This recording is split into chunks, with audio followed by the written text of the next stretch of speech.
for anyone that wants to be an entrepreneur for the rest of their lives, you need downturns, because you learn more in 2 years of stress than you do in 6 years of success. George Sullivan is the founder and CEO of the Supplier, one of the biggest sneaker platforms in the UK, reaching millions of users every month. In today's episode, George shares his rollercoaster journey from hitting rock bottom to running a multi-million-pound business and the mindset shifts that have helped transform his life. The chart was like this for 8 years, and then it was 2 years like that. We dropped like 40% revenue over 2 years. I've never said this on camera before. If I had sold the Supplier when I was 30 and made a lot of millions, let's say, when it was at the peak of 8 years, the investors or the buyers would have loved it. I would have probably died, is the truth. For most people, when they get success, they don't know how to handle it, including myself. You start to get money flying in from having nothing, and it's crazy. If you're a first-time entrepreneur and you experience 3 to 4 years of fast growth and you need to hire 10, 20, 30 people, it's scary, I would say. Any new entrepreneur tells me that's not scary, and they're 21, 22, about to hire 30, 40 people, and they're just taking it in their stride. Yeah. They're lying. You have to deal with what's going on up here if you want any sort of long-term happiness and success. 100%.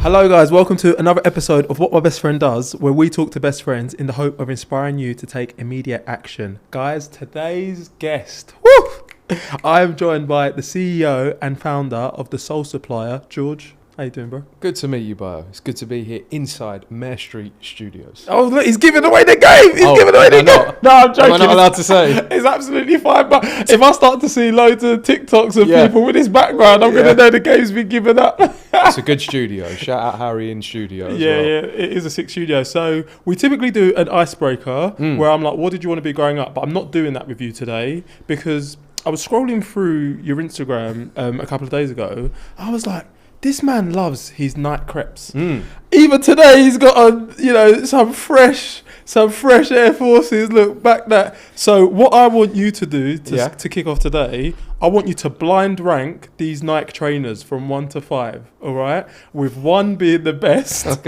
and 5 being the worst. Okay. Are you ready? Cool. All right. Number 1, Nike Dunks. 4. Ooh. 4 is like close to the worst. Okay. Yeah. Cool. 5 is the worst. 4 is there close. Yeah. Nike Air Max. Nike Air Max what? Oh, let's go 97. It's a 2. It's a 2. Okay. Jordan 4s.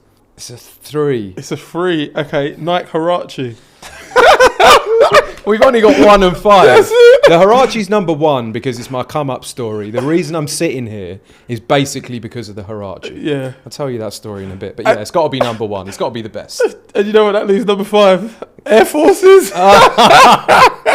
And Air Forces would be number 2 because I wear them all the time. Yeah. I think I'm a bit like Dr. Dre in the sense of I've always got a new pair of Air Forces for an occasion. I don't have a new pair of Air Forces for every day like Dr. Dre. Yeah. But hopefully when I've got 1 billion, I will. Yeah. How many pairs of trainers do you think you have? I don't have as many trainers as I once did. Okay. I'm very much in a less material era. I still like nice things because nice things bring you some pleasure, right? They don't bring long-term happiness, but I don't have the trainers that I once did because I've been robbed from 2 different offices, had grails stolen from our Woolwich office, from our London office, and it made me realise that firstly, I don't need to be holding on to all these shoes if I'm not wearing them. I'm either selling them, wearing them, or giving them to charity. Okay, nice. So I'm now in an era of I'm wearing them, the old ones are going to charity, and I might have 1 or 2 that are in boxes, but they're being worn. Like I pulled this out of the box today, and that's it. We're wearing it. Oh, well, you know what I mean? I feel privileged. I don't want to bang on about sustainability because I'm really not that guy. I am for being more sustainable, being more thoughtful about what we're buying, but like, man, why are we taking up space in our homes full of 50 trainers when we're compromising the space that could be there for other things? Yeah. And especially if you've got a missus, a partner, she's just like, what is wrong with you? Why have you got a wall or a room full of boxes? All right, so it sounds no disrespect to the collectors because I've been there, but we need space for other things. All right, so making space for other things to the average Joe. Yeah. How many trainers should we have? What's a good number of trainers? I like that you're drilling down on this question. I've probably got about 40 pairs. Okay, cool. That are going round in rotation. Okay. Some that are busted. What happens now is I'll wear a really nice pair and then I'll start wearing them to the gym. So you might catch me in the gym in a pair of nice Travises or a nice collaboration pair. I wear my Travises to the original olive ones to the gym. Crazy. And I absolutely bust them up on the squats and everything. Like, it's fine. Yeah. A good shoe's going through that life cycle. It's going through the I don't want to touch it era. It's going through the I've touched it and worn it quite a lot now. I'm cleaning it. And then it's going to the gym. And then it's going to charity. Yeah. That is the life cycle. Yeah. Okay, so that was our little icebreaker. But yeah, where do I want to start? Like, I want to start here. So, like, you post a lot on LinkedIn. Yeah. And that's how I got in contact with you. I've seen you post some super inspirational stuff. There's something you posted a few weeks ago. When I was 16, I had a minimal self-belief. I was the class clown. Teacher said you had potential, but you're wasting it. Then I got kicked out of school. I felt absolutely hopeless. And then you fast forward to 23 and you'd achieved a lot of things. What I want to do is take it back to 16-year-old George all the way through to 21 when you obviously start the business. Can you take me through that early upbringing and the reason for this post? Firstly, self-belief is the backbone of everything that you're going to do. Whether you're trying to succeed at your grades at school or you're building a business, you need to have self-belief. And it's not just self-belief that you say you have. It's like a deep self-belief. It's self-belief when you go to sleep at night and you lay there and you believe that you're going to be able to do it the next day. 100%. You don't just lay there and go, I haven't got this in me. You go, I can't wait to get on with this tomorrow because I want to go at it. That's the self-belief that I'm talking about. And when I was at school, I didn't have that. I just had pure self-doubt. Going to sleep every night thinking, I'm scared to interact socially. I don't know how well I'm going to do at school. I don't know what I'm going to do with my life. But at the same time, there was this side of me which was delusionally confident and arrogant on the outside. To people around me, I was confident, like I could talk, I could get the girls at school, I could get involved in certain sports and duck between different friendship groups. But internally, it wasn't like that. And self-belief comes from within here. It's not just what you say on the surface. You can be confident on the outside, but dying inside. Yeah. And that's what I built over a number of years, and I believe is important for anyone to build. And you do that by trying things, succeeding, failing, and getting a breadth of experience. Whether that's having different jobs, trying to start businesses, trying new hobbies, interacting in different groups of people, with your dating, going on the dates and failing or succeeding. All of these things build your confidence and self-belief, but you have to do them. 100%. And one thing I learned is that I did a post recently myself on LinkedIn, and it's like, I've done 80 plus episodes. Yes. And at the end of every episode, I ask people, what's your advice to your younger self? And the most common answer is, I wish I believed in myself sooner. So it's so like, I agree with everything you're saying. And I suppose to the listener, you have to believe from now. Like, don't think, I'm going to do it in a week's time, in a month's time. I have to do it from now. So I've got to say, though, because you said something before this, which was so powerful, which was you've been building the TikTok for this podcast for 2 years, and you had that belief, but you've had moments where the TikTok wasn't popping off and you were like, is this me? Is this me? And we all ask ourselves that question sometimes. And when we're trying to do something and it's not getting the response we predicted or expected, and that is like the biggest battle when you're on your come up of, is this me? Am I doing something wrong?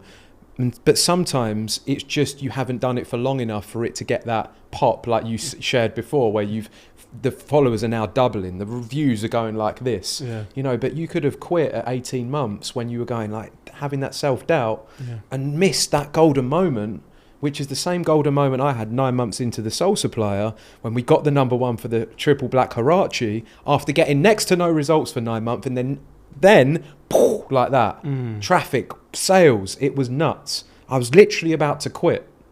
And if I hadn't have got to that moment, I wouldn't have had that exponential growth. So it's like, sometimes it's just patience and consistency and dealing with that self-doubt. Yeah. Which is so hard to do in the moment when you're asking, is this me? It's so hard. And I think, from my own personal experience, I think there's a couple of things that have helped me. One, just a super supportive like audience. So, you know, I posted a really vulnerable post a couple of months ago saying, you know, is this for me? And I got loads of like direct messages from people, and it really helped. Like sometimes just knowing that, oh, okay, people do actually see what I'm doing, even if they don't give you the vanity metric of the like or whatever. And the second thing is just like, what's the mission? Like, why did I start this in the first place?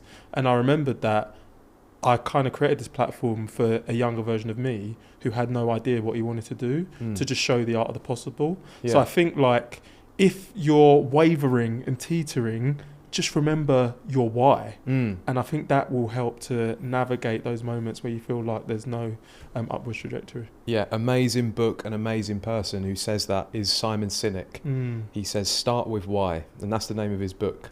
I fucking love Simon Sinek. Yeah. If you listen to the way that he talks and the things that he says, one of them is a big start with why. Because when you have your doubts, when you have your really tough moments, if you started with a good reason because it's your deep purpose or your passion and you're building something because you love it, you've got a reason to push through the doubt. You've got a reason to push through the struggle. But if you just jumped on a trend because you've seen people are making money on TikTok Shop, there's no why to that. You're just like, I'm going to make a quick buck.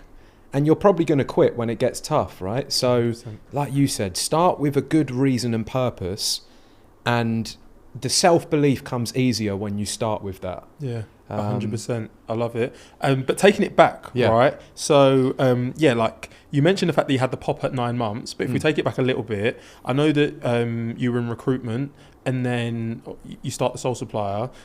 The questions I have around that, like, why did you start? Like, what convinced you to start it? Yeah. And also, like, what convinced you to take the leap? Right, because I know that you were working the job and doing it in the night. Yeah. Like, what gave you the confidence to be like, I can go and do this full time? Genuinely, I think my success was born out of a true rock bottom, and that came from getting kicked out of school, having 10 jobs from age 17 to 21 too, and in most of those jobs leaving them after 3 to 6 months, having no money, having to borrow £700 off my granddad to buy a bashed up Fiat Seicento, which looked like the in-betweeners motor, and driving this car about into some of my jobs, and one day pulling up at the traffic lights in Bromley, where I was at the time, seeing a girl that I dated at school that didn't want to know me because I got kicked out. She was in a really nice car and I was in the bashed up Fiat that I'd borrowed money off my granddad to buy, and she just looked over at me, and I was feeling hungover on that day, and I thought, I have really fucked my life up here. You know, like, how have I got to this point where the people around me at school, they've become, you know, they've gone to uni, they're starting to get good jobs. I've bummed around and had 10 jobs, bumming around for money, like borrowing cash, like asking my parents for money, like just pure struggle. And I'm getting drunk 3 times a week, like I'm really struggling in my head mentally, and it's just a sore life I'm living, you know. And my parents had lost everything in the 2008 crash, so that fueled me to be like, I need to do something for me and them, because if I don't do something, no one's coming to save us. So it was, the truth is, it was just born out of, like, you could ask it the question like this. It's interesting because did I find sneakers because of that rock bottom and that hunger to do something? Or did I love sneakers and then find a business out of what I loved? Or did I find something I loved because I needed to? Who knows? Yeah. Or did I just... that's the question to ask, isn't it? Really? Yeah. I think it's a combination of both. I actually found something I loved and then very quickly figured out I could monetize it because I needed to. Yeah. But why did I start it when I was in recruitment? I just got obsessed with shoes. But did I get obsessed because there was some long-term plan? I don't know. Yeah. I fell in love with what shoes made me feel like. Wearing a good pair of Air Forces and getting the looks when I was out was nice. I remember wearing a pair of Air Max 90 Volts to Egg nightclub one night. I was with all the boys. We were going out to Egg. We thought we were the absolute chaps at the time. And I remember this Volt UV colour getting glinted in the light, and people being like, where are those shoes from? And that was one of the big moments for me. Multiple compliments in one night. Where are those shoes from? And I started to fall in love with what this gave me, which was shoes gave me an identity. Shoes, got me compliments, shoes. They made me feel better at the time. So yeah, I got obsessed, and then after a year and a half, I thought, I'm going to try and start a website that helps others like me buy the shoes that I want.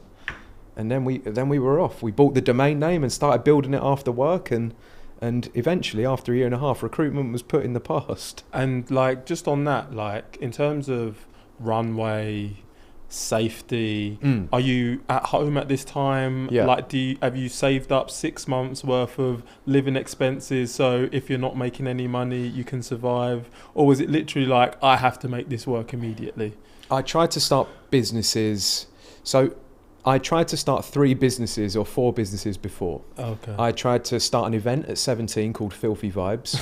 And I put on the first one, it was successful, but I was 17. So the second one, the bar owner ID'd everybody, and everybody got, 75% of people got turned away. Oh, gosh. And at that point, my rep was ruined, Yeah. right? And this was just at the point I was getting kicked out of school. So I was still the cool guy in certain people's minds. But then Filthy Vibes flopped, yeah, because everyone got turned away. And then I tried to start a luxury property video business where I'd film luxury properties. I got about 1 month into that and quit because I didn't care about it. I started a refunds app for train delays called Trains from Hell. Yeah, because my mum was on delayed trains. Yeah. So there was always this thing within me of like finding things and looking to start businesses, because my dad had always said to me growing up, you don't want to do what me and your mum have done this life and struggle. Try and do something for yourself, try and own that thing, and create a place that you want to work that you would love.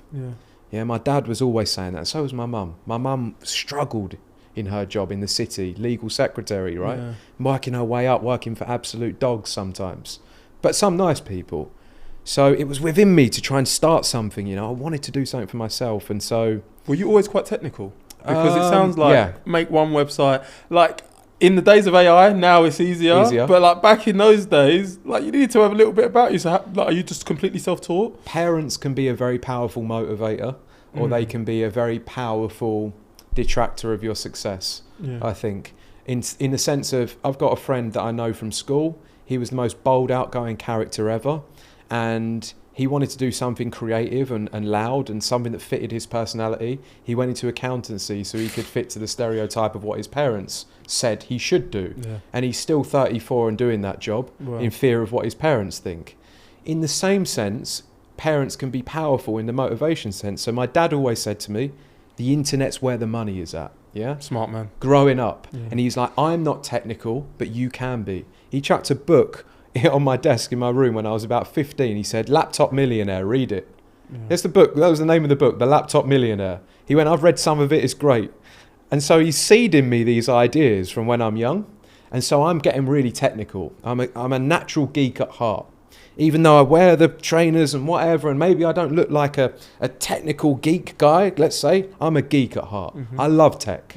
I could sit on the computer for 14 hours a day geeking out on stuff, man. Like, that's just been within me. So I leaned into what I knew already. So when the building of the website come along, it felt like I loved trying to build because I was technical from early. So it was a combination, and this is the advice for anyone, it's a combination of leaning into what you're good at. I was good at the web. I love trainers. I leveraged those 2 things, and I started building something, and it became easier because I liked both of those things. And I think just listening to you, like, I like listeners to understand what it takes, because sometimes people will think, oh, you know, maybe someone helped him with the website, maybe someone did this, maybe someone did that. But like you said, you tried one business, it failed. You tried the refund business, it failed. It wasn't the first thing. Like, you've got to keep trying and trying again. And then, like, going back to, you know, you said that it was after 9 months that you have that success moment.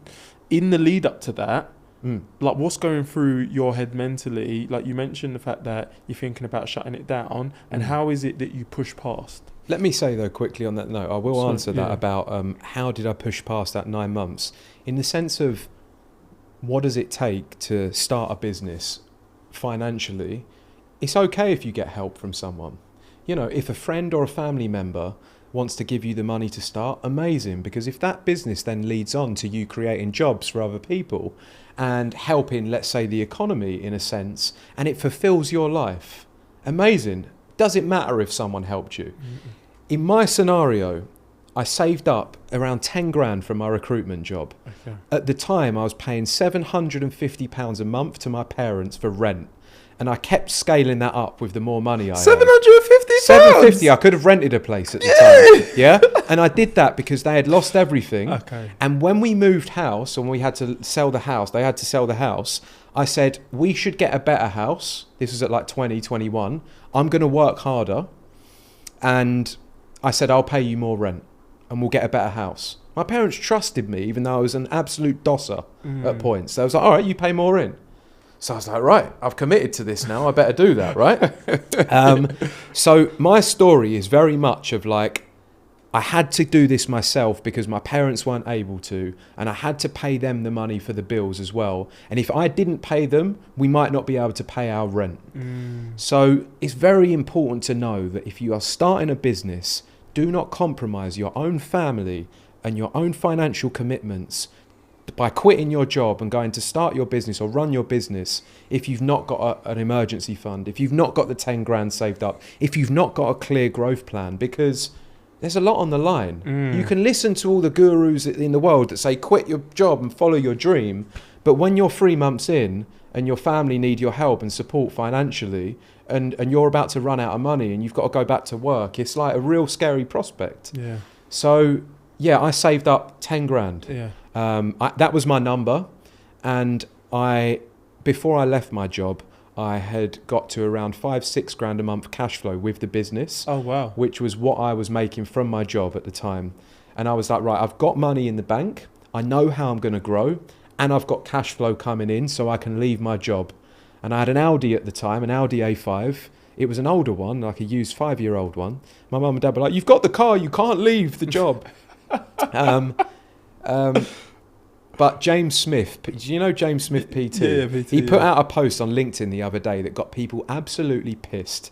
And I really resonated with it. He was like, having my dream car makes me want to work harder because I don't want to lose this dream car. Yeah. And I posted, do you know what? I'm with you on that. But some people were like, look at how sad this world is now that we have to motivate ourselves with material items. But what he's just saying there is, he wants to know and feel every day the lifestyle that he wants to live, and he wants to know what that feels like and keep that lifestyle and kind of keep that feeling of I'm being successful, whether it's a car, whether it's an outfit, whatever it is.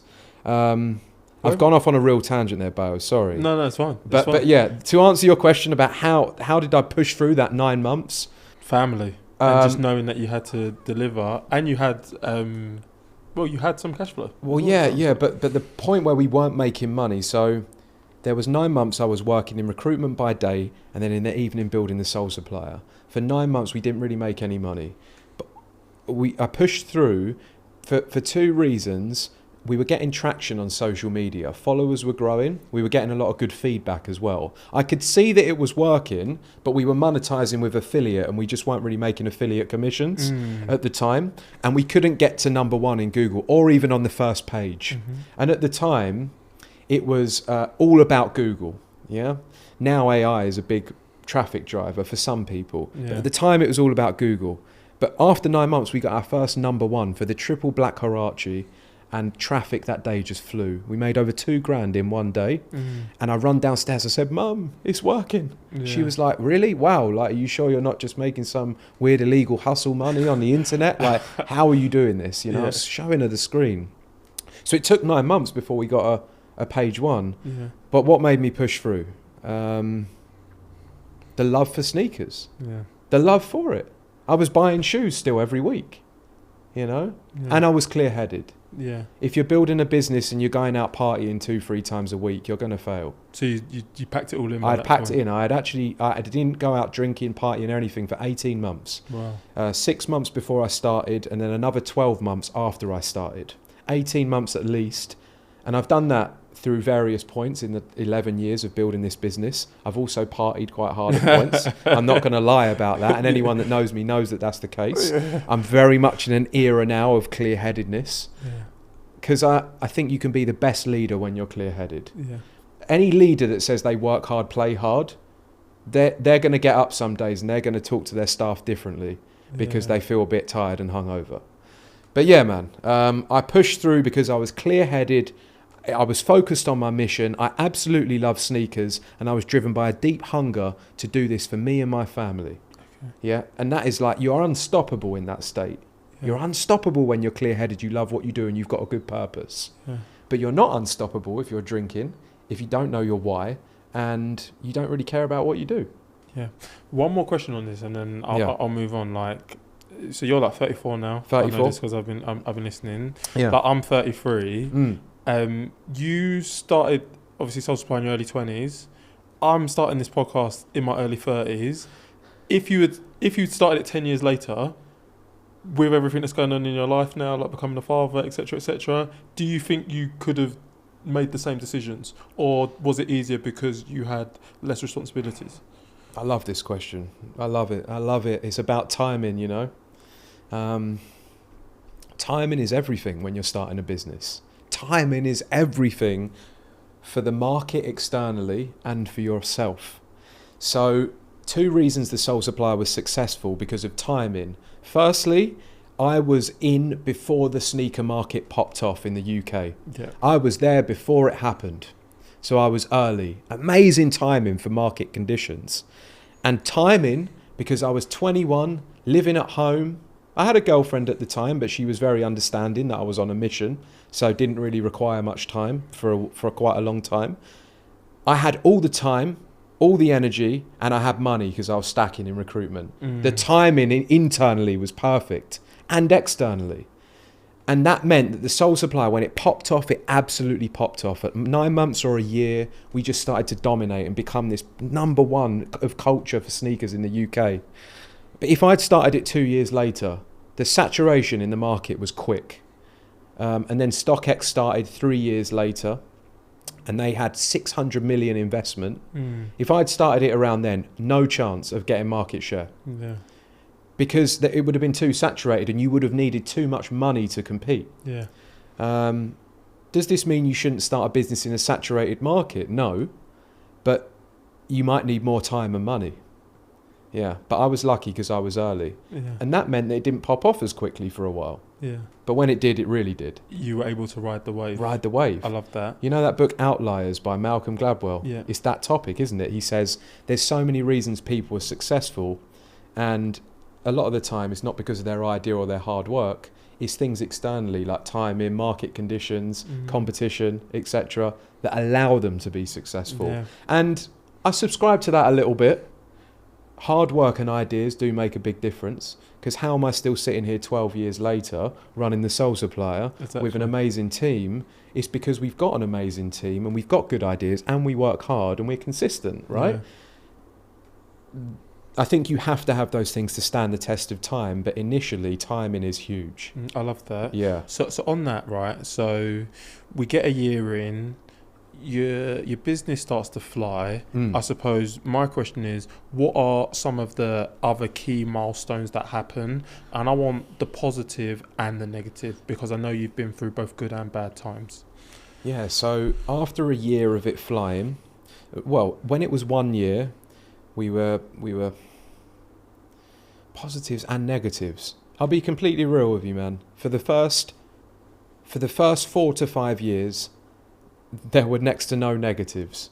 The growth was so phenomenal for 4 to 5 years. We outgrew 4 offices in the first 2 years. We'd get an office and we'd need to hire more people. The forecasts on the revenues we were outperforming them consistently. Yeah. But what this led to as a negative was hiring too fast and not building out good cases for hiring, meaning that we had people doing things in various different areas that they probably shouldn't have been. So there was less process and structure, which caused a lot of, they call it fatness in business. The team was fat, you know. So you had a lot of inefficiencies in the company. And it meant that actually for the money we were spending on the amount of people that we had, we should have been getting more revenue per head. And I know this now because I've worked with various mentors and business coaches and other founders. And you look at the people that you've got and what's the revenue you're making per head. Yeah. And ours was super low for the amount we had, but it's because we were just in this mad growth era. And as we hired more, we started to see that and then started to adjust. So with fast growth just comes If you're a first-time entrepreneur and you experience 3 to 4 years of fast growth and you need to hire 10, 20, 30 people, it's scary, I would say. Any new entrepreneur tells me that's not scary and they're 21, 22, about to hire 30, 40 people and they're just taking it in their stride. Yeah. They're lying. Yeah, 100%. Don't tell me don't tell me that. You can't, right? Because you're automatically responsible for 30 people's lives where that if you fail or you fail as a team, they might have to go. Yeah. And they're going to have to explain to their families why they've lost their job. That's fucking scary if you've got a heart. So it comes with like mad thoughts and pressure around that, man. Yeah. I've got so many questions on that. So you mentioned 4 to 5 years of consistent growth. Like, what does that look like from a revenue standpoint? Is it like we're doing year on year, 100% more revenue? It's a good question, because I think, like, to go back almost 12 years, what were those first years' revenue? I've said this a few times. I need to pull up and look at the old accounts, is the truth. But I believe in 2.5 years, we got to like 1 million in revenue. Wow. And then in like 3.5, 4, we were going to like 2.5, 3, and then by year 7 and 8, we had got to 7 million. Wow. Okay. And then the last 2 years, we dropped off revenue because of the cost of living crisis. So the chart was like this for 8 years. And then it was 2 years like that. We dropped like 40% revenue over 2 years, like 30 and maybe 10. Really scary. We had to let go of 15 people. Wow. And then for the last 6 months, 7 months, we've been stabilizing again. And it looks like we're on track for growth again this year. So the growth curve is kind of like that. It's a roller coaster. And that's how business is. But the young George believed we was going to have 15 years of solid growth and I was going to sell out for 100 million. Yeah. Of course it's not like that, you know. But the young George was delusionally confident that we would consistently grow forever and we would never have to have a tough period. And the older George, the 34-year-old George, looks back and wishes that he was a bit more grateful and he was a bit more consistent and he was a bit more thoughtful and mindful of the spends he was making on projects and hires. All in hindsight, but the amount I learned from that 2 years of decline in revenue is absolutely phenomenal. Yeah. So for anyone that wants to be an entrepreneur for the rest of their lives, if you need downturns. Yeah. Because you learn more in 2 years of stress than you do in 6 years of success. Yeah. So it's been a roller coaster, man. I don't want to compare this podcast to your business. Please do. But I agree so much, because it's almost like, we've been talking about the growth I've had with the videos, and I was thinking about it the other day. I would rather iterate and kind of know what has led to my success than post and immediately get 1 million views. Because if you post and you immediately get 1 million views and all these followers, you don't have an idea. Like, I'm not saying I know completely why it's happening now, but I feel like I'm way more informed now than I would have been had I got the same level of success and figures 2 years ago. So I completely agree. Like, you learn in those difficult moments, and I just want to say I agree. Yeah, I love that. There's actually a psychology behind what you just explained, and I would love to know the principle, what this is. But it's the reason why lottery winners often go broke, because they've got the money so quickly, they didn't know how to deal with that money, and they don't have the habits to spend or save that money. Yeah. And that's why you hear so many mad stories that it goes broke, or the overnight crypto millionaires, and then they're back to square one after they've made 700 grand off a meme pump and dump, right? Yeah. And it's like you say, if you do the hard work, I'll put it like this. I've never said this on camera before, but I've had some partying eras, like I've said, right, where I've had a real good time and celebrated success. I'm 34 now. If I had sold the Soul Supplier when I was 30 and made a lot of millions, let's say, when it was at the peak of 8 years, the investors or the buyers would have loved it. I would have probably died, is the truth. Wow. Because having all of that money and the knowledge that I had at that time of how to manage my own life and how to look after myself would have been truly dangerous. So the hindsight in me says, wow, you should have sold at 30 and made that money, right? But thank fuck I'm still sitting here today running the business, because the man that I am today and the way that I manage my life, I am confident in how I can manage and run my life, how I can look after my family and myself around me to be the right person, right? So I don't, hurt myself, right? Yeah. So I don't drink too much, so I don't stay up too long, whatever that shit is, right?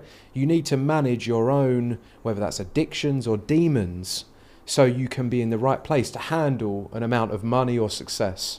Because for most people, when they get success, they don't know how to handle it, including myself. Yeah. You start to get money flying in from having nothing, and it's crazy. You're like, wow, what do I do now? And that's when the lifestyle comes in. That's when the people start spunking all their money on watches, cars, or drink, drugs. Yeah. And you need time to understand that as well. And that wrecks people. It wrecks so many people. Yeah, and I think even like with this podcast, I feel like I'm in an era in my life where if success is to come, it will come in a moment where I'm married, I have a wife, I have a baby on the way, I know my friends. So there's not going to be this like, oh, I have to perform for people. I'm not going to tape. I'm not going to drama. I love this tape. I've heard this word. I've heard this club tape so many times recently, and you just said it again. You hear one thing like 3 times in 1 week. You're like, why? Yeah. Have you been to tape? I actually haven't. I've been to drama. No. Okay. I've been to drama. I've been to Cirque. Yeah. I don't think I've heard of this Cirque. Yeah. These posh Mayfair clubs where they just want to take your success money. Yeah. And so do the girls in those clubs as well. £1,000 for a bottle of vodka. Right. That gets you 4 drinks. Right. A piece. Yeah. It's mental. You're like, from what I hear, those clubs, you're just stunting with bottles. And I was always like more of a raver myself. House music, drum and bass. Oh, a little bit of Studio 338. I used to love Studio 338. Yeah. I went there when it was House and Terrace, and my dad went there when it was called Dorrington's. Okay, I did not know it was called that Tunnel Club, it used to be called the Tunnel Club as well. Shout out Studio 338. It's been there for 40 or 50 years. My dad was raving there, and I was as well. And I don't want to say hope my daughters and sons are, because that's not the life I want for them, but why did we go down that route? Because you'll be in the right place to deal with your success. Exactly. And I am too now. I've done a lot of work. I've done a lot of work on my own mind to deal with my own mindset and lifestyle towards life. Yeah. I've worked with a brilliant therapist called Francesco who's helped me phenomenally. And some people cuss therapy. This is not talking therapy. This is like you are getting the tools to deal with your life therapy. This is like Francesco wants to have the right amount of therapy sessions for you, and you're gone. You're not going there every week. You are not in there for 2 years paying money consistently, because that's a business in itself, Yeah. There's the business of therapy is to keep you coming back for 2-3 years and keep you talking. Listen. Yeah. Mirror a couple of things you say. Yeah. Get you going. That's why people think therapy is not the one, because they just listen and mirror. And they don't go, here are the tools to deal with your life and unlock your best self. How did you find Francesco? Through trial and error. Because I was like, I keep self-sabotaging. Why do I keep self-sabotaging? This is so painful. My beautiful girlfriend, Taz, who I've just had the baby with, we broke up for a year at one point because of my own self-sabotage. Because 1 minute I'm this calm, collected, peaceful, consistent person, and next minute my habits are different. I'm not exercising as much. I'm a bit more ratty. I'm out partying more. I'm celebrating success because I need to. And she's like, I can't deal with this. I need consistency. Yeah. Oh, man, so painful, that stuff. And I'm not afraid to say it, because you have to deal with what's going on up here if you want any sort of long-term happiness and success. 100%. And I don't know if that's been your story, man, but it's absolutely been mine. And I think where I'm at now is a nice, peaceful place. And I've got the tools, not just because of Francesco, because I've worked to try and understand this, because I know by understanding this, I'm going to be able to do more of this correctly each day. You know, it's the most frustrating thing when you wake up, you have an idea in your mind of what you want to do with your day, and you can't do it because your own mind is holding you back. Yeah. You know, because you're bound by your old programs and patterns. The most frustrating thing. And if that happens for 6 months or a year, and you keep waking up with a dream in your head and you can't conquer it because your own mind is holding you back, whether that's you've had family trauma, you've got addictions, you've got whatever's going on, that destroys more dreams and businesses than anything. 100%. You know? Yeah. Like the one thing I'll say, so my wife always says it, I think it's something that was instilled in me by my parents, but they just instilled in me a belief that I can do anything. So when it comes to like overcoming the mental, like I've said it with this podcast, I say it with like any job I do, I just feel like whatever I set my mind to, I can be the best in it. Maybe not football because I'm not as, physically gifted as, Rashford and them, man. But like, I do believe that I have that delusional belief, but then I'm also executing at the same time as well. So. I like that you said that as well, because you can be good at anything if you want to put the time into it. 100%. So you might be correct in the sense of you might try to be good at football and you might realise you've got a mad shaped foot. Therefore, for you to be good at football versus the guy that's got the perfect shaped foot, it's going to be 10 times harder for you with your odd shaped foot. Yeah. You know, kind of like you're saying, but you could still do it if you want to put in the time. But it's playing to your strengths again. So the man that wakes up and he sings in the mirror and his girlfriend goes, wow, you've got an amazing voice, versus me trying to sing, it's probably going to be easier for that guy that sings and he's got a naturally beautiful voice.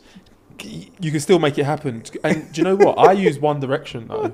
And like, if you look at their X Factor auditions, they were swag.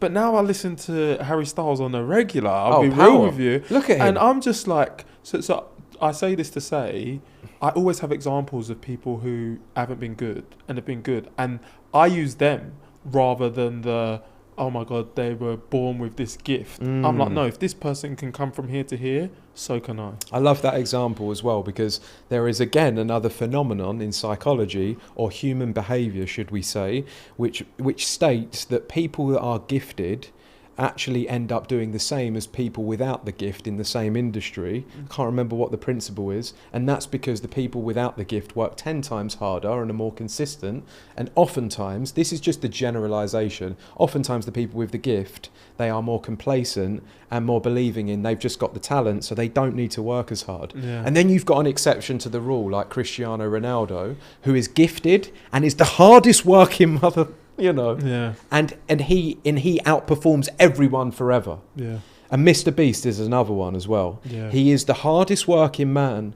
mixed with the talent. And when you get that combo, which they are outliers by nature a lot of the time, then you're unstoppable. You literally are. And the thing I love about Cristiano and Mr. Beast are that they both are clean-headed. Mr. Beast basically says he doesn't drink. Cristiano basically says he doesn't drink. They're clean-headed and consistent long-term. And I genuinely believe that if you want any success, just stop drinking alcohol, stop going out, doing whatever you're doing. If you're smoking weed, stop doing it. Because it will hold you back in every sense of the word. Whether you think you can smoke a joint and function, whether you think you can have a glass of wine after work and function, there is a cost associated with anything that you do. And there is a cost associated with drinking 4 coffees every day. That's going to make you more tired. There's a cost of everything, or a benefit of what you put in your body. And stop kidding yourself that you think you can drink 2-3 nights a week and get away with it. You're actually sacrificing your long-term dream. You're taking from that long-term dream to have short-term fun. I've learnt that the hard way. I could be further ahead if I hadn't have done all of that crazy drinking and nights out, right? But at the same time, I had fun. At the same time, I didn't have fun at points. Would I change the going out, the drinking, that part of my life? Actually, there was a lot of character building in that, Everything leads you to this moment. Everything does, yeah. So I do ask the question a lot. Sorry, I don't know. But yeah, would I have reduced it? Absolutely, because what I know now is that if you're going, in the example of drinking, if you need to have a few glasses of wine every night, there's something going on up here that you haven't seen to. Yeah. And I was that guy. I'd have a few cans of Foster's after work. You're probably Foster's? thinking, Oh my God. you're probably thinking, this man's meant to be successful. He's drinking cans of Foster's. I don't give a fuck. I was drinking Foster's at points, yeah. Sometimes on a Sunday, I might drink 12 Foster's. And my other friend would drink 12 as well. And we'd drink them together. And the reason I was doing that is because I thought it was relieving stress. I thought that was a way to chill out on a Sunday. I was dreading the Monday at points as well. And why were you dreading the Mondays at points? exactly. That's the question, isn't it? It's like, why was I not looking forward to the Monday? Sometimes that would have been before the Soul Supplier. I was dreading the job I wanted to go to because I didn't like what I did. Yeah. And then I was bought into the illusion that alcohol relieves stress. Alcohol does not relieve stress. It creates a short-term depression, that's why it's a depressant, in the thoughts, which allow you to have a short-term relief of your thoughts. So if you are stressed in that moment, it will put those thoughts at bay for a second, but then they'll just come back stronger tomorrow. You're borrowing from tomorrow by thinking you're going to do something in the short term is going to help. It's a cost to everything. It's the biggest illusion, and it's the best marketing scam ever. Yeah. Because there's alcohol on every street, every corner. If you stop drinking, in older times, you were, why are you not drinking, man? What's wrong with you? You know, you're not going to come and have a drink? What, you're on the alcohol free? Yeah. You know, like that. I know I've picked up on this a lot, Bo, but I think, like, if you're not drinking, you're the man or you're the woman. Yeah? Give yourself credit. You are the one that people want to be like in the group, not the other way round. But the whole group will make you feel like you're not the one. They'll make you feel like you're the odd one out. Yeah. Especially if you're in a group of heavy drinkers. Yeah. They'll make you feel like you should be doing it because they struggle not to. Yeah. I think the one thing I'll add, and then we are going to move on, is like, I just feel when you drink, you lose time. And the reason you lose time, one, because of the time you spend like drinking, but like you say, it's the after effects of the hangover, the foggy thoughts. Like you lose a whole day. Like I lose whole days now at my age. I just like try not to do it unless I'm on holiday, because that's just time I can't afford. I like the way you put it with time. You know, to build a business, you need time, energy, and money. Business in the middle of that triangle: time, energy, and money. Yeah. And alcohol rips away all three of those things at once.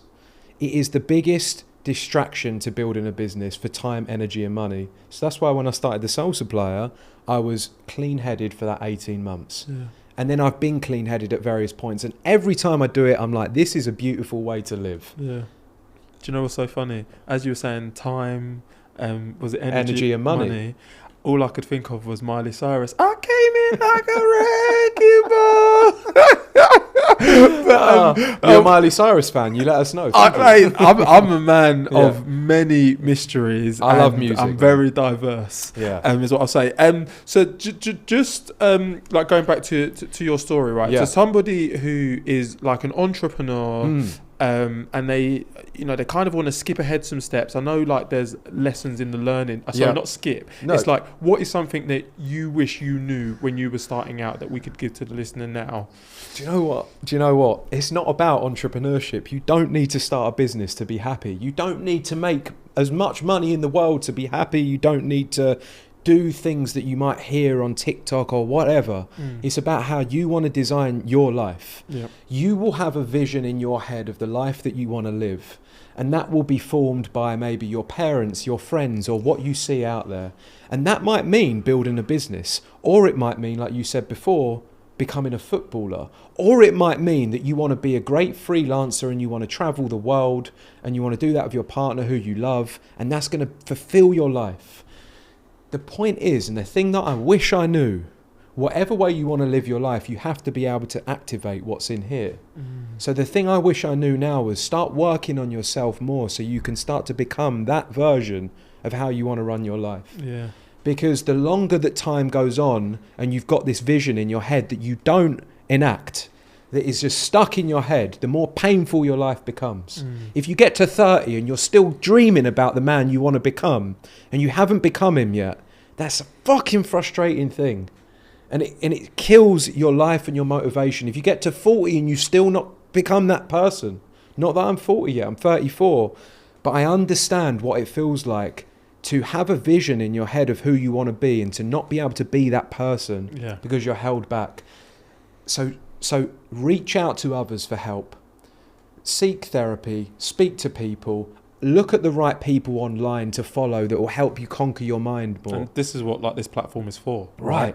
So they can hear messages like this from yourself. Yes. And see that it is possible and that you've gone through your own battles. Man, my mind was messy when I was younger. It was full of anxiety, full of weed, full of late nights, full of just what am I going to do in this world, and full of actually things growing up and things that had happened to me and the way that I had lived when I was younger.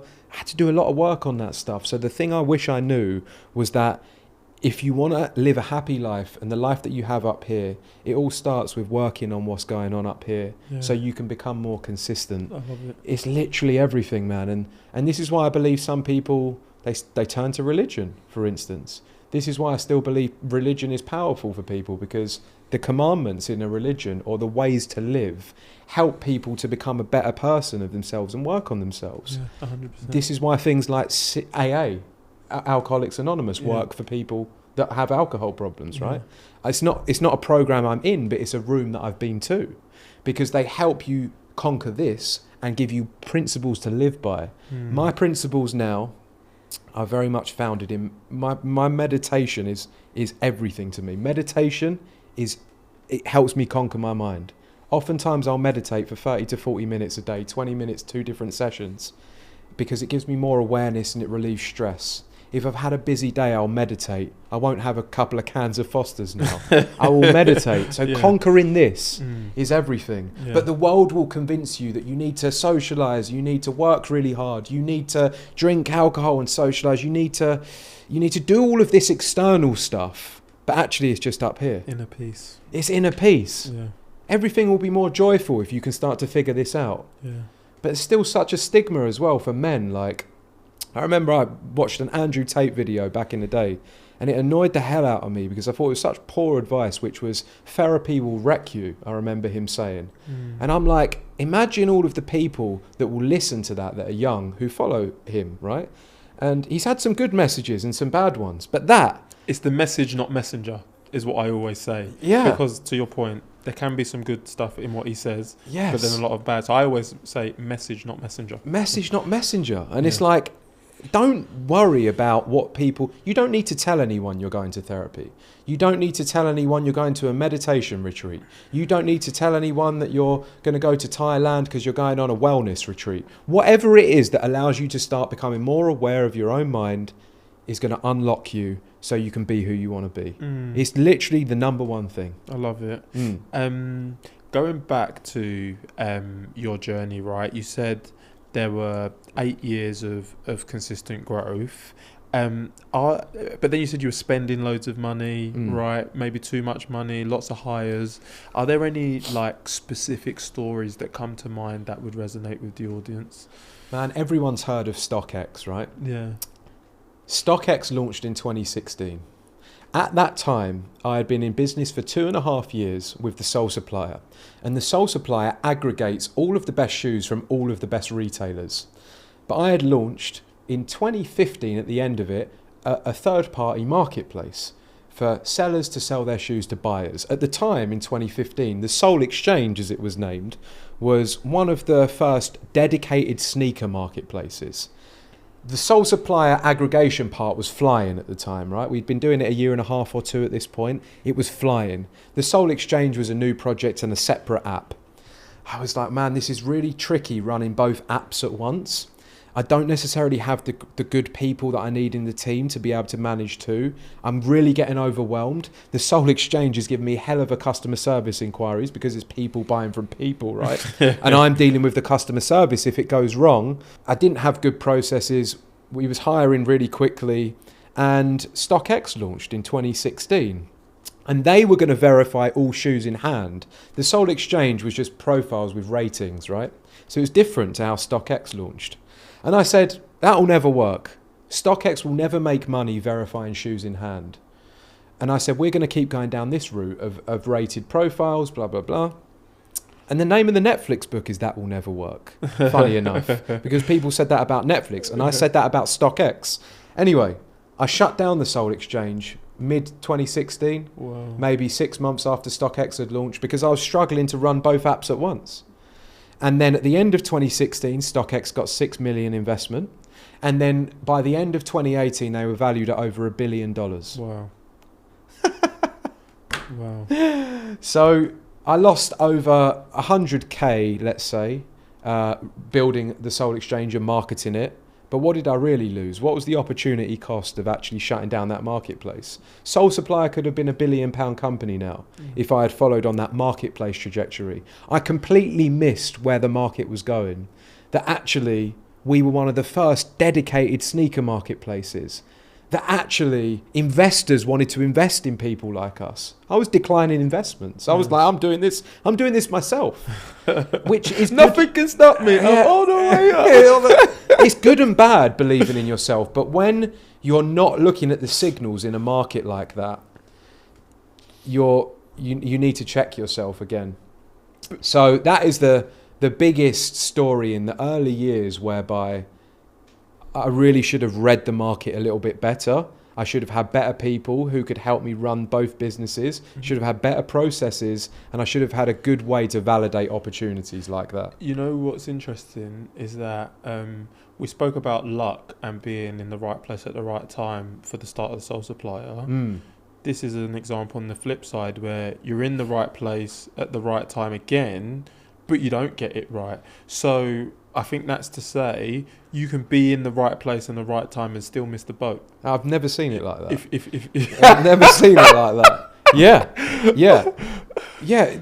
You're so right. It's like we were one of the first dedicated, if not the first, dedicated sneaker marketplace in the UK at least. And investors were prime. And StockX had launched and they started to get that investment. I just missed it all. So like you say, the timing was perfect and I missed everything. How sad and frustrating. But I'm not ungrateful of where I'm at. But I look back and I'm like, wow, that was an oversight, you know? And like just going back to like the 2 years of downturn following the 8 years. Yes. You know, you mentioned the fact that you had to like let people go, downsize. Like how you know, to other entrepreneurs who go through that, how is it you make the decision? I've actually been made redundant at work, so I've been on the other side of it. Yeah. I've heard sometimes it's like quick and sharp or something like this. Do you have any advice for people who might have to go through something similar? Treat people how you would want to be treated. You know, if you're running a company and you have to make redundancies, firstly, you need to look at where you have gone wrong personally, which has led you to that situation. There needs to be some sheer accountability on the part that you played. I am a believer in a company is not just the founder. A company is the company.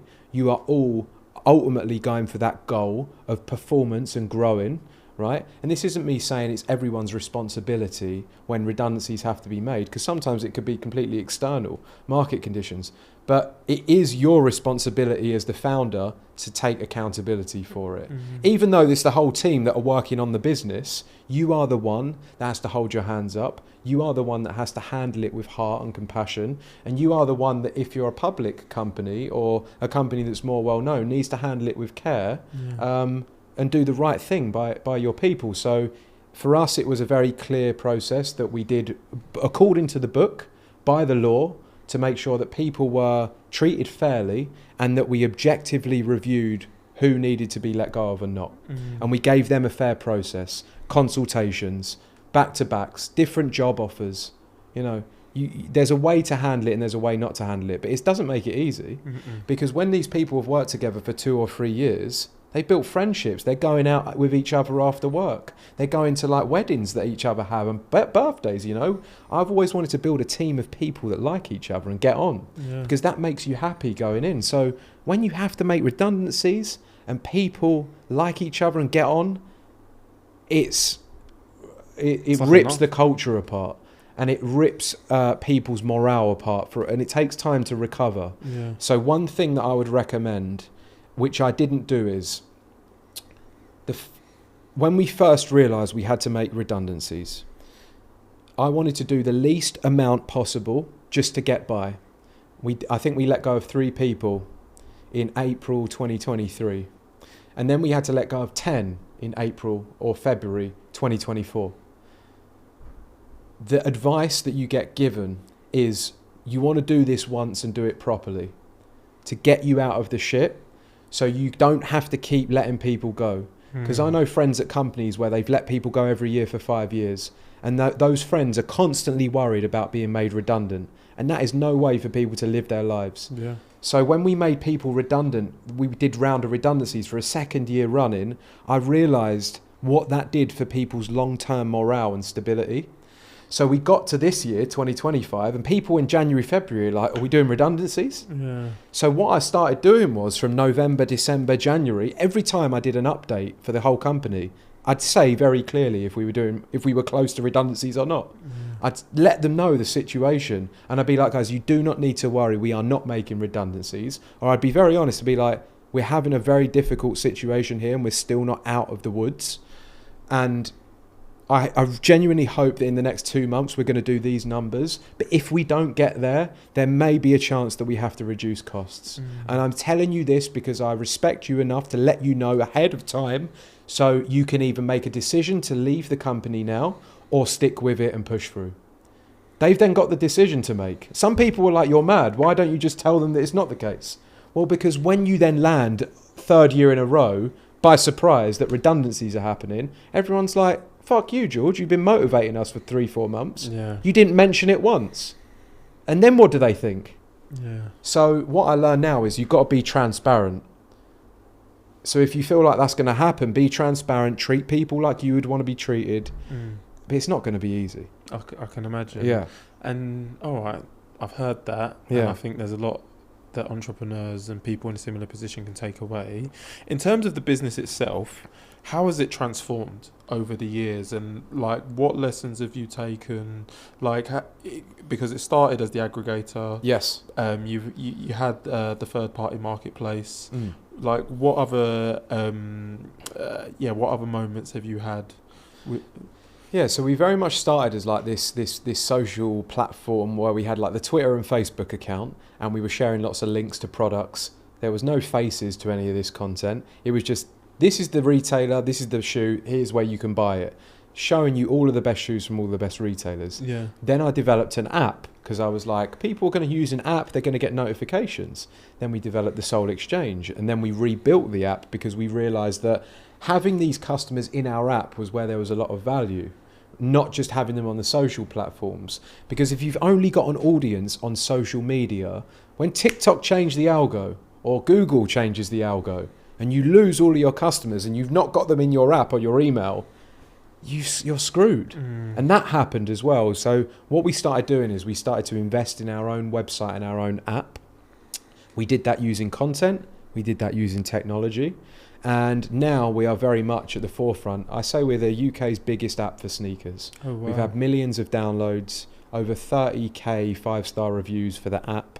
And it's an app where you can shop all the best shoes from all of the retailers and then buy on a marketplace if they've sold out at retail, as well as discover all this great content for shoes. So it's very much now a media business, the home for culture for sneakers and streetwear.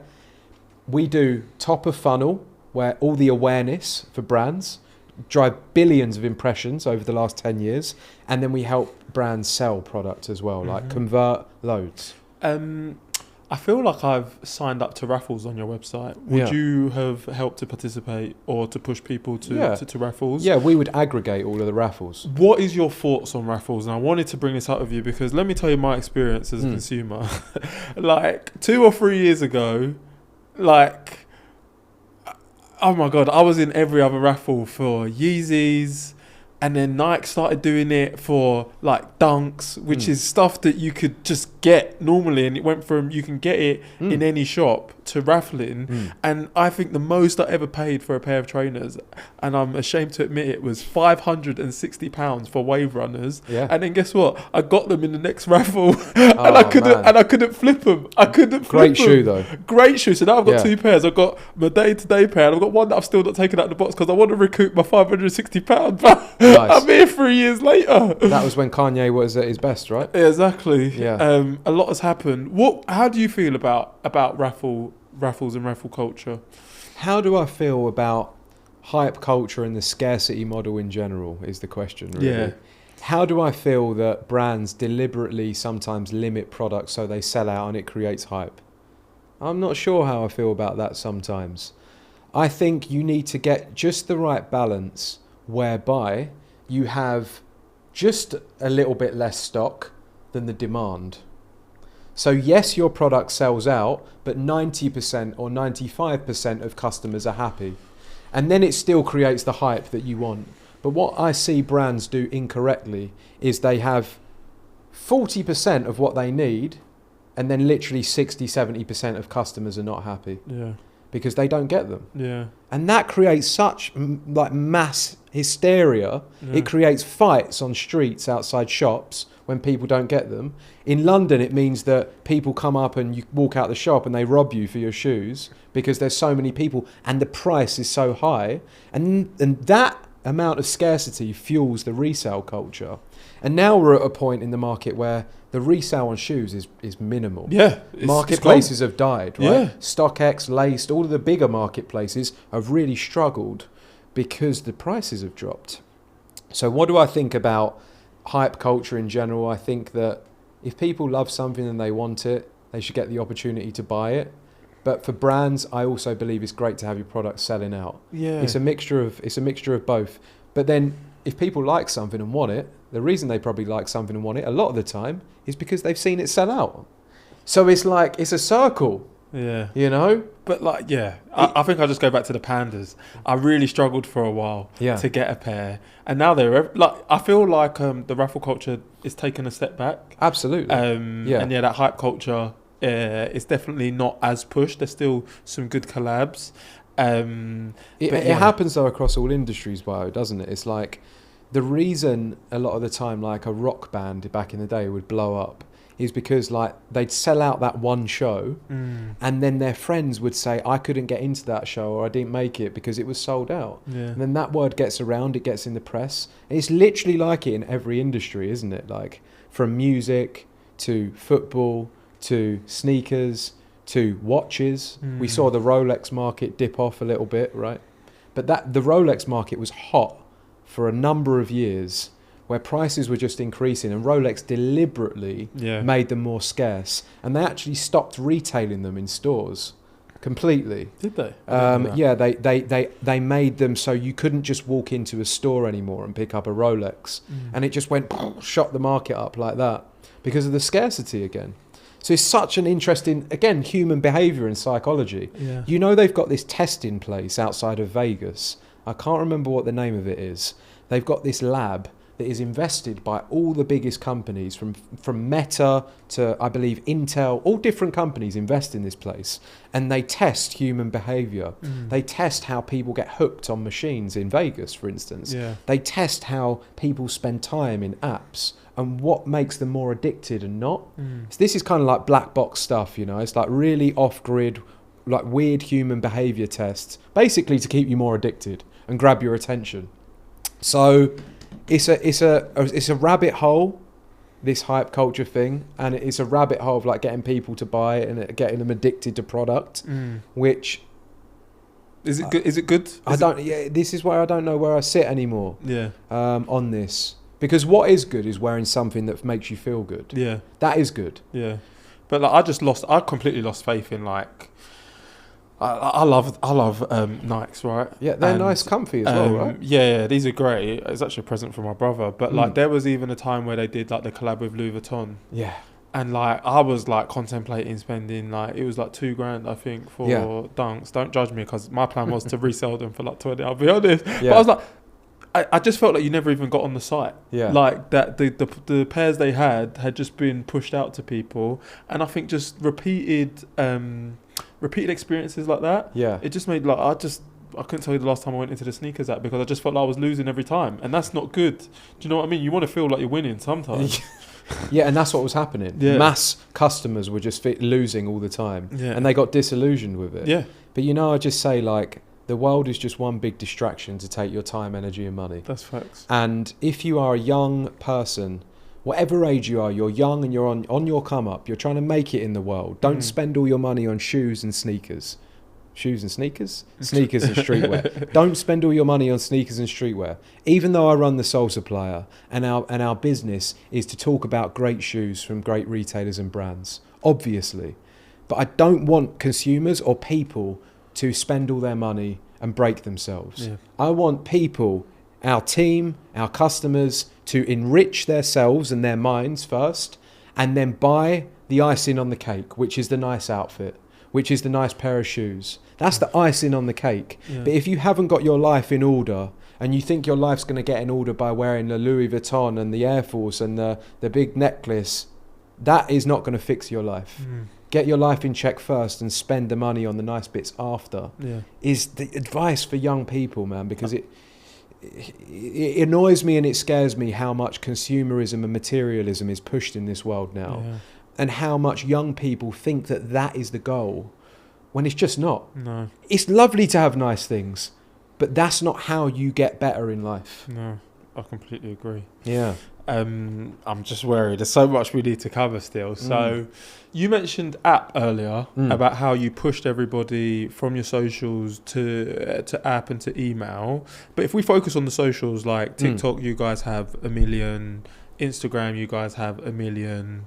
Like, what is it that has helped you build that community and that trust? Yeah. And like, how would you advise other brands who are looking to build trust with like the masses? I was doing the content for the Soul Supplier for a number of years. Dan was doing it. We had Josh doing it at one point. We had Chris. Now we've got John. We've got Perny. We've got... Basically, what I'm saying here is passionate people in the content is key. You know, like, you're a passionate person on the podcast here. You're consistent. People get to know you, and then they get to meet the guests that you talk to. And they like to see you regularly, and they get to understand you. That's key. If you're building a brand or a business, people buy from people. So if you're not at the front of your business, you're missing a big opportunity. And if you don't want to be at the front of your business, you need to get a passionate team that do want to be, or a just passionate team member. You know, having someone that lives and breathes what you're doing is everything. And that is what has helped make the Soul Supplier this cultural phenomenon. It's like we've always had passionate team members at the front of the business, whether that was me or whether that's John, whether that's Perny, whoever that is, people that know the products they're talking about. So if you're working a job now and you don't give a shit about what you're doing and you don't care about it, especially if you're in marketing, man, you need to go somewhere else because your skills are going to be so much more valuable in something that you actually care about. So truly the secret is hiring the right team. Your team are everything. They are your USP. And now people bang on about you can be a solo entrepreneur in the era of AI. Yeah, you might be able to be a solo entrepreneur and that might provide less headache. But if you're in a fast-paced, fast-moving industry, good people give you more leverage. And good people and AI give you maximum leverage. So don't think that you shouldn't hire people now because AI can do all the work for you.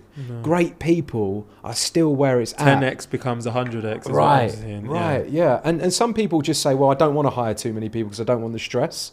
And I can identify with that because having a team of 30 now, I'm actually doing just a lot more leadership, PR type stuff, management, strategy. I'm not doing as much creation. That's why I like creating LinkedIn posts. That's why I like creating a TikTok video. Because when it gets to this size of 30 people, you're very much about how do we manage the team and grow, and like you become less of the creator and more of the leader manager. And that's a big shift for people. And I haven't liked that at points. So that's why it can also be good to have your business operating efficiently with 1 to 5 people, because you're still doing a lot of the work and you've got great people around you. As somebody who leads 30, you mentioned earlier on you didn't always hire right, but now it sounds like the 30 you've got are the bang bang. Oh man! Like, how is it like your hiring has evolved, and like to somebody who wants to work at a cool, you know, brand like yourselves, or an aspirational company? What would your advice be? Advice for hiring is like, just take your time to get the right people. And advice for people who are applying as well. How do they stand out? Advice for people that are applying at the Soul Supplier would be, your personality is everything. We want to understand you. You know, we want to understand what makes you tick, and we want to understand what you think and what you don't think. So this isn't me just saying we're hiring purely based on personality, because that's not true. But ultimately, we want you to be your authentic self and show who you are, because then we know that who we're hiring is who you're going to be when you've got the job. And I think that's so important, because if you go to an interview and you pretend to be someone else, and then you get into the job and you become your real self, that might cause problems. And I've seen that happen before, right? Good and bad. Someone be someone else in the interview, and we're like, no, we're not sure we'll hire them. And they turn out to be completely different and much better than we ever expected. Yeah. And vice versa, like the other way. I can code. Yeah. Yeah, people say they can code when they can't. Right, and they're just using AI to code. Imagine that now. So you use AI to code. You've had no formal coding experience. You pretend you can code, but actually you're just using AI. And then you get into the job, and do you know how stressful that is going to be when you've got developers that have actually coded for 3 or 4 years, and you're just vibe coding using AI or Claude or ChatGPT? Do you know the pressure you're going to feel because you pretended to be something that you're not? Yeah. So I think you need to be your authentic self, and we look for especially people that are leaving their egos at the door. And that is everything to me. I want people that are just humble in what they do, whether they're getting paid 100 grand a year or getting paid 20 grand and they're super talented. Like, I just want them to be, I don't want them to be anything, but we look for people that are humble with their experience, that want to help others, and that build people up and don't pull them down. Because that creates an organisation where everyone's learning. People are sharing knowledge. If someone's got a question, they're not afraid to ask it. If someone needs to give some constructive feedback, someone's prepared to receive it without getting angry because their ego's not like, well, fuck you, you can't say that to me. Do you know what I mean? Egos at the door creates a great feeling in an organisation. And when you've got egos in the room, in a room full of less egos, wow, you can see it. Yeah, so big thing, tricky thing for me has been having to make those tough decisions, man, where it's like someone's not working in the team and you have to monitor it over a period of time and give them feedback. And if it's not improving, you have to make a tough decision for the rest of the team. And people be like, oh, well, you sound ruthless in the way that you say that. You're doing it for the other people in the team. Because if your other good people leave because you haven't made a tough decision about someone, you've let all your good people go because they've been pissed off, right? Yeah. The many outweigh the few. The many outweigh the few. Yeah. But when you first have to make a tough decision, all you think about is, I don't want to hurt this person's life, their feelings, like, what are they going to do for their next job? It's the most savage thing that you have to do. And then you start to understand it better and why, and giving more feedback and coaching. And I'm all for giving people a lot of chances as well, by the way. Yeah, no, I believe you. And there's some people that are not. Some people are like, you hire slow and you fire fast. But I have seen people turn around. I have seen people that I'm like, we need to stick with this. And they turn it around. Yeah. And then I've seen people that we've stuck with and they haven't at all. Yeah. And we've clearly let them be in the company for way too long. Yeah. I'll never forget my first job where after 2 or 3 weeks I was pulled into a room and my boss was like, at the time, do you want to be here? And it was the kick I needed. And like from then, got promoted 3 times. Love that. Came in early, left late. Not that you need to do that, but I did want it. Sometimes you just need to be reminded, like, is this what you want? Yeah. And like that reminder, it comes back to, I believe I can do this and I'm going to prove it.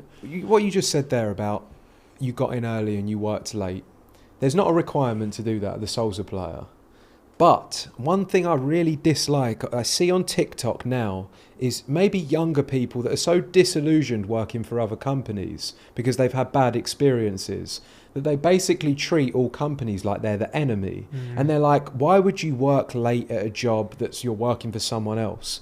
And I just think, again, that's such poor advice for young people that are working, because trust me, if you find a company that treats you well, and by treating you well, I mean they pay you well, they progress you fast, and you're working with other people you get on with, give everything to that company, because you're going to get ahead quickly.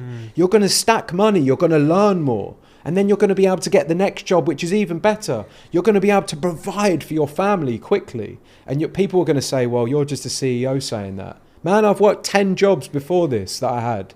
And the companies that were good, I worked fucking hard at because I knew they were giving it back to me. Yeah? So I just think it's poor advice to make all companies the enemy because you're working for someone else. Because if you're working with people you like, you're learning a lot and you're getting paid well, so you can make your own life better. Is that not good? I think people are they're too short-term focused. Like, if you have goals of wanting to earn X amount or work for said company, you just have to like deal in longer time horizons. And I think when you deal in those longer time horizons, you make better decisions in the moment. But I think a lot of poor decisions are because people don't zoom out. Yeah, and I guess it's a lot of corporate companies where this old school mentality of like the younger, and I can understand this, like a young person going into a company that's full of old dons, like 60-year-old old CEOs who are like, this young person's not getting a promotion that fast. Old don took 40 years to get to there.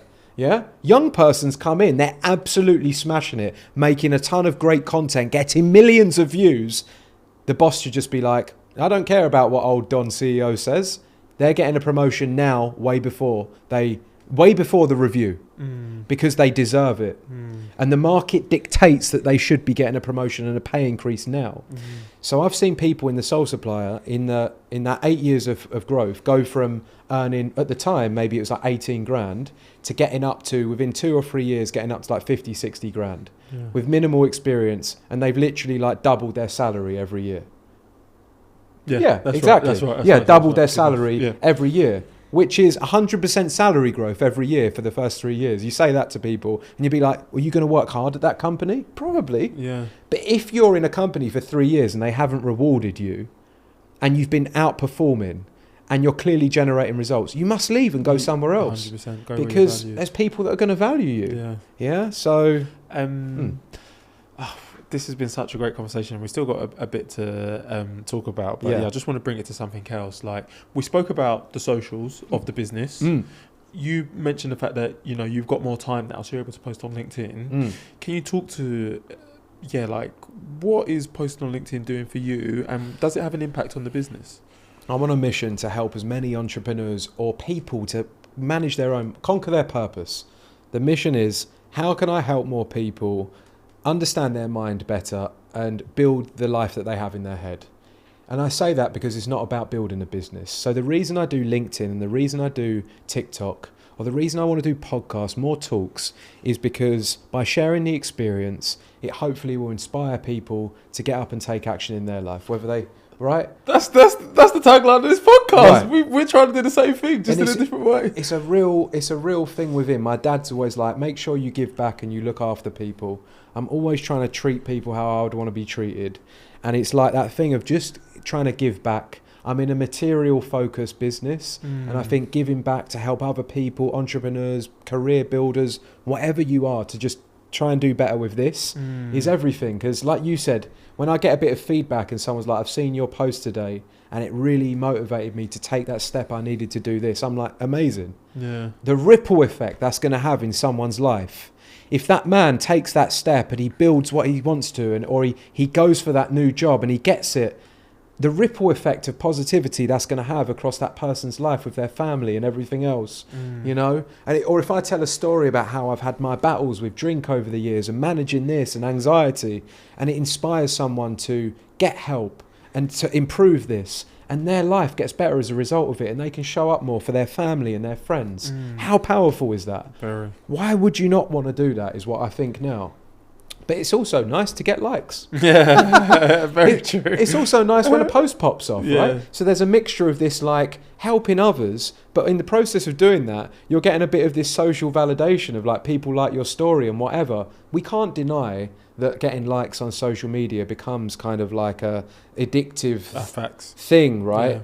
But that's one thing I've learned, to try and detach a little bit from that. And like you said before, am I doing this for the right reason? Is the piece of content I'm putting out valuable and helpful for the right reason? Or am I just trying to do it to get likes? Because if it's that second answer, think again.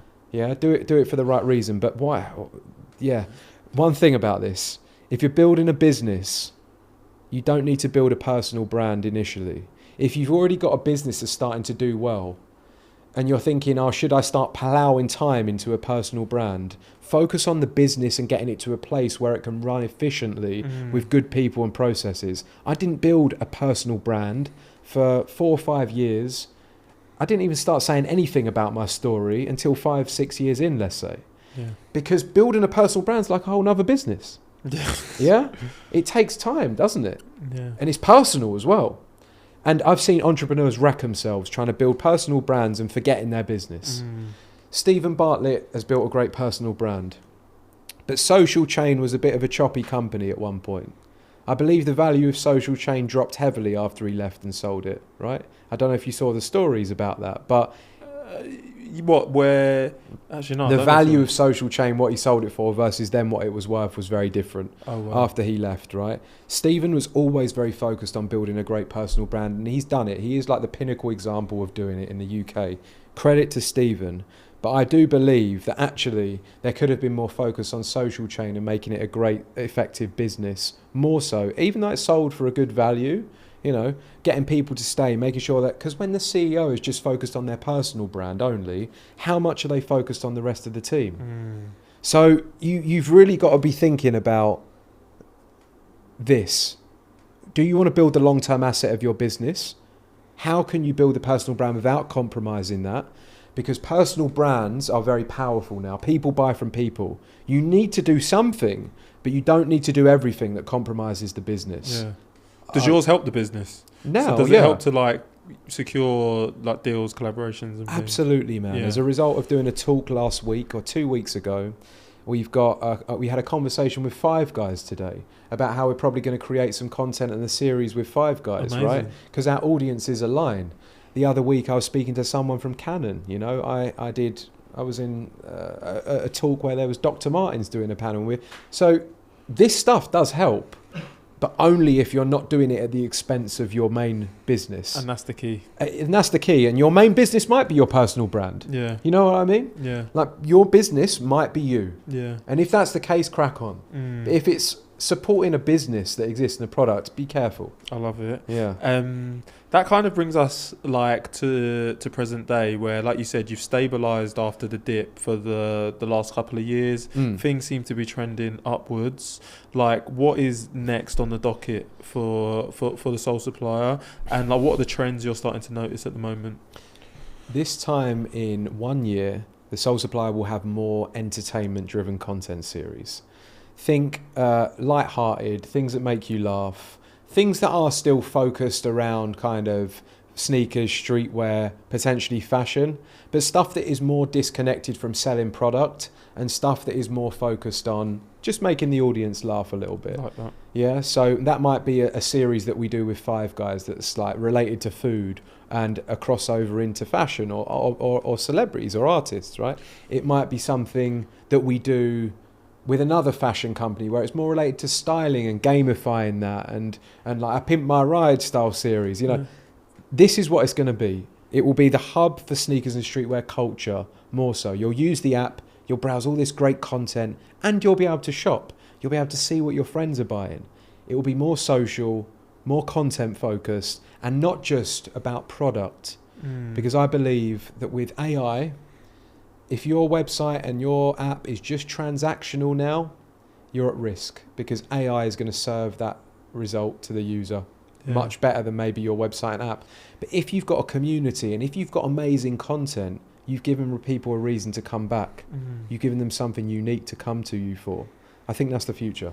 I love it. I love it. And then just some more light-hearted stuff on trends. In your opinion, like, what is the hottest pair of trainers right now? Tough question. Wow. We're working with a few different brands right now, you know, from like... Okay, give me a range. Give me some crepes people should either check out or that people are sleeping on. I'm always going to resort back to Nike. Okay. Because I am just a huge fan of Nike. I don't actually buy a lot of other brands when it comes to trainers. And we work with a lot of great brands, and people in our office buy a lot of different brands. But I really see the women's market popping off more than ever. You know, everyone probably caught the cow print Sambas, the leopard print Sambas and SL72s. They, for me, are a standout pair of this year. Like the animal print trend. And there's this ongoing debate of can men wear Uggs. I believe that actually I've got 2 pairs of Uggs right now. Okay. The low mel and the peak mod. The peak mod is like an Ugg with like a strap behind it. The low mel is like a chunky skate style sneaker. Okay. And I love both of those for the way they look and feel on the foot. And men can absolutely wear Uggs. I might have to try those because I've got wide foot and that sounds like it'll be comfortable for my Try them, foot. brother. Like they're people in our office are loving them right Yeah. now. But when it comes to day to day, you'll still catch me wearing Air Forces. You'll still catch me wearing Nike Vomeros. And Adidas shoes for women's are the perfect price point right now, which makes people want to buy. A lot of them are like 80, 90 pounds compared to certain Nikes, which are sometimes like 170, 180. And some of the New Balances, like they just re-released the protection packs. Yeah. They're like 200 quid. I paid 160 for my New Balances. Crazy. Man. Right, you paid 160, and some of them made in the UK or made in Flimby or whatever the made in place is. They're like £220. Yeah. If you're gonna spend money now, people have got limited money in the UK. They want something that lasts, that's not costing them 200 for one pair of shoes, maybe. So best value for money trainer right now. Adidas classics like the Sambas, the Gazelles, Okay. the SL72s. Okay. I think in terms of what they're doing and the price they offer, you can't beat that right now. I'm going to give my own, not that anyone asked. So me and my wife, we love Reebok Classics. Okay. Reebok Classics, nylon, it's like off-white, 70 quid, but if ASOS do a little sale, you can get 20% off. £54. Yeah. 50. Who remembers when Air Forces used to be 50? Bro, Yeah. I remember. Yeah, now they're like £110. Yeah, it's crazy. What is going on? It's crazy. I've just got a few more questions. Typically, we do a quick fire round, but I'm taking a little bit of time with these because I want your answers. Top 5 sneaker collabs of all time. So you've just mentioned a couple there. What are some other collabs that have really set the bar? Like I mentioned Louis Vuitton really sticking out to me. What are some others? You're really putting me on the spot here at like 8 p.m. at night. Okay, so the ones that have really stuck in my head over the years, I think being born in London, like the Dizzy Rascal, is it the Air Max 90, the Sweet Tooth? Okay. There's the Atmos Elephant Air Max 1, a collaboration with Atmos with the elephant print and the blue, kind of blue Volt. For me, even though he's hated right now because of the controversy, Kanye Yeezy, what he did with Adidas is probably one of the most successful collaborations of all time. Generational. Yeah, so in terms of the design, the comfort, the originality and the longevity of that collaboration, Yeezys were popping for like 3 or 4 years, if not longer, if not still for some to this day. I still see people wearing Yeezy slides around the pool when I'm on holiday. They don't care that Kanye's been saying some wild stuff. They're still wearing them slides. It's true. Put Balenciaga in the bin as well, by the way. Yeah. Side note. And the Travis collaborations are ones that I have personally bought the most, I would say. Yeah. I've had 3 pairs of Travis, and I think they look great. They're simple. They appeal to a lot of people. And I think that's what makes a good collaboration as well. Like the Atmos Elephant, the Dizzy Rascals, they're very wild looking shoes. So then we've got one more. And one that I love was a Cause Jordan 4. Okay. The Cause Jordan 4. It was the grey suede one. I bought it resale for £1,000 or £1,100, and then it got stolen, which was really sad. So, the Cause Jordan 4 was a banging shoe. Even though I don't love Jordan 4s, it was one of my favourites. That's why I paid the money for it. And then it got stolen. I also had the Tom Sachs Mars Yard, which was like an earth tones and red swoosh shoe. I don't know if you saw it. Really basic looking shoe. Yeah. The value of it went up to $7,000. In the same robbery, that also got stolen. No. So the Cause and the Tom Sachs both got stolen, and they were cool collaborations. I'll end on this. What is one trainer you could wear every day for the rest of your life? The Air Force One, all white. Just the all white Air Force The all white Air Force One. I could never keep them clean. I played paddle in the Air Force One the other day. Yeah, I've gone to weddings in the Air Force One. I've built my career and my business wearing Air Force Ones. There is nothing that you can't wear an Air Force One all white. Yeah. Honestly, At school, the kids are wearing the Air Force One all black. It's the perfect school shoe. Yeah. Air Force Ones. Dr. Dre buys a pair of Air Force Ones every day for the rest of his life, apparently. Is he really doing that? No. But Air Force Ones, trainers by the truckload, trainers by the ton, as Dizzy Rascal said. Yeah. You know, like, it's an iconic shoe. It's what I grew up watching in hip-hop videos, like Air Force Ones. Yeah. You know, all the rappers from early, like Air Force Ones. Yeah. And it's still popular to this day. How iconic is a franchise when it goes across generations? Yeah, transcends generations. It transcends generations. That is just... Nike is such a powerful brand for that reason, you know. Yeah. And everyone tries to emulate them. Yeah. And they've had their tough times, but they're on the comeback again, it seems. It's good to see that. 'Cause Absolutely. like I said, I've lost a little bit. But you also need other great brands in the market, like Adidas, like New Balance. Bring in these other types of shoes, like what UGG are doing, because then everyone starts to get ideas and the market gets more creative. Competition is healthy. You know? 100%. It's so healthy. Yeah. Yeah. George, my man, this has been... Man, what a conversation, man. I always end on the same thing, like I said earlier. Like, with everything that you've been through, my bro, like, what advice would you give your younger self? There's so many pieces of advice. Your habits shape your future. Focus on this first and this second. Focus on internal and then the external. The external will give you short-term pleasure, but if you haven't fixed this will just create more unhappiness. And there is no wasted experience. If you're having different jobs, if you're trying to start businesses and none of that shit's working, you get to understand what you like, what you don't like, what you're good at and what you're bad at. But in the moment, it feels like you're wasting time, but actually you're just understanding more about who you are, which is very powerful. Because if you get to 30 and you haven't tried all these different things and you still don't have more of an idea about what you like and you don't like, you've lost a lot of time. And most importantly, time flies. Don't get to 30 and look back in regret. Make sure you do a lot, you try a lot, you have your successes, you have your failures, because no one likes to look back and think, why have I still not done all that stuff in my head? And I can definitely say that I did a lot in my 20s and I've tried and failed and succeeded, good and bad. But don't just sit and do nothing, because the reason businesses and ideas fail is not because they're not good, it's because people don't actually do them. That's the biggest reason.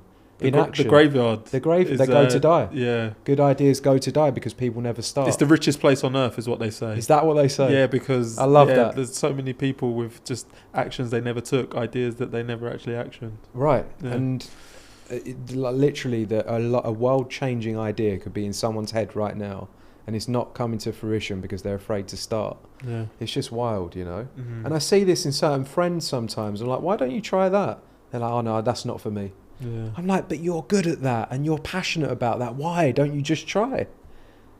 So give yourself the credit and the self-belief, man. Yeah. Yeah? Oh, man, George. Yeah. Where can people find you? Where can people find the business? Where can people learn more? Yep. Hit me up on LinkedIn, George Sullivan, founder of the Soul Supplier. Hit me up on TikTok, George Sullivan Biz. And check out the Soul Supplier if you love shoes and sneakers culture, you know. It's where it's at. Thanks for having me on, Bob. I definitely will be. No, thank you for coming on. And guys, if you've gotten to this point in the conversation, you know what to do. Make sure to like, make sure to comment, make sure to share. Let me know who you want to hear from next. Like, we want to have more conversations like this. We're loving it. Let me know. I will make it happen at WMBFD Pod. And with that, this has been another episode of What My Best Friend Does. If you didn't know, now you know. Over and out.